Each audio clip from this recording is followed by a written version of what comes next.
Alright guys, back with another video. Got a few cards that I picked up, over the last few weeks, and then also some TTMs that I got back in the mail, which I'm pretty excited to show. So we'll go ahead and get started. First up, picked up this Tony La Russa. Actually, I purchased this on eBay. It was only a couple bucks, so I went ahead and grabbed it. It was one that was trying to get signed by him anyway, so I went ahead and picked it up. Gonna try to get a few more of him throughout the year. When I go ahead and I like the way he signs, and he's pretty consistent. So picked up the 86 tops. The next one was a 4 of 4 by Brent Price. So not a huge name, right? But a contributor that played for a few years in the NBA.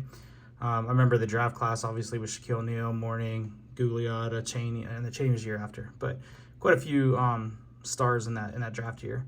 But this is the member's choice. He signed that. I think it took about a week or so to get his back. Got the upper deck.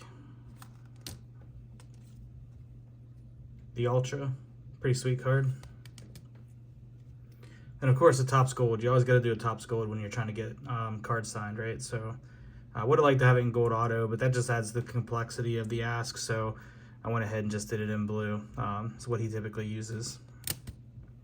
The next one's actually didn't go far. This guy doesn't live but maybe in a couple hours from me. So got this Brad Johnson signed. You can see the blue up there. It doesn't show extremely well, but it is a clean auto. And he has a pretty cool signature that's pretty consistent over time. So this is the Elite Aspirations out of 86.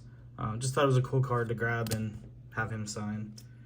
I went for like pitchers, like things that look cool. So he has this Ultra card that he's spinning the ball on, which I think is pretty neat. He's signed down there in the white, so comes out pretty well. And then one of the more iconic cards of him, which is the museum collection or gallery collection from Topps. So went ahead and got that one added to the list too. Super happy with how they came out, and he does a great job as well. Just random eBay purchase, picked up this Edgerrin James 99 refractor from Topps Chrome Stadium. Super clean card, so I'm probably gonna send it out eventually to get graded, but I was surprised. I mean, it looks really nice.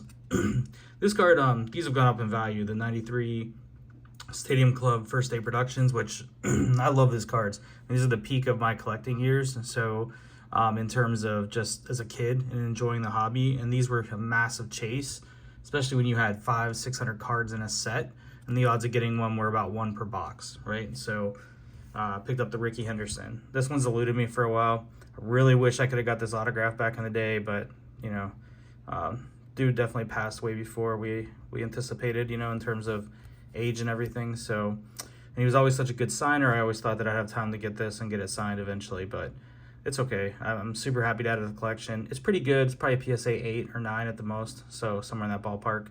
But it is a PC item, and super happy to throw that into the collection. The last card I had on a pickup was this. I've had this before a couple times actually. It's the 0203 be a player in the game triple jersey from Mario Lemieux. This one's pretty cool. At least it's got 3 colors overall, almost 4. I mean 3, I guess. I think this is black, blue, and this turquoise color or whatever it is. But I was happy to grab this. I have the dual and I had the single, and to get the triple back in the collection was a key. So yeah, so that's it. Just some fun stuff. PC items as always. Card prices have gone crazy again. Wish I wouldn't have sold everything I sold last year, but that is what the hobby is, right? And we're kind of going through it again. But I hope you guys are enjoying. Hope you're doing what you love to do, and picking up what you enjoy as well. There's a nice part of it to actually make money on if that's your job, but as a collector like I am, it's more about the cards themselves. So peace, guys. Talk to you later.